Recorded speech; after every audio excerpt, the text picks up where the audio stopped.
दुआ अदब पर राजू ने शेर पढ़िया जिला अदब ना होसी अदब उठ जासी फिर कोई चीज सुनी हासिल नहीं होनी ना सुनी इबादत होनी ना सुनी तबलीग होनी ना सुनी संगत होनी क्योंकि अल्हम्दुलिल्लाह असा मुसलमान है सारे पर बहुत सारे कानून लागू है हर चीज ने हवाले ना उसे दायरे असा के रहना पड़ेगा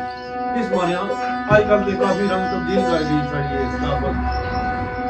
जिसकी वजह से वो असल चीज हो जड़ी है वो खत्म होनी पी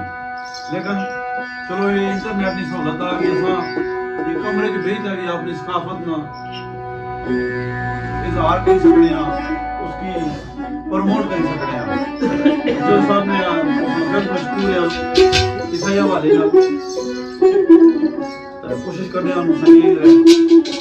एक संगत जड़ी है यादगार है ना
Oy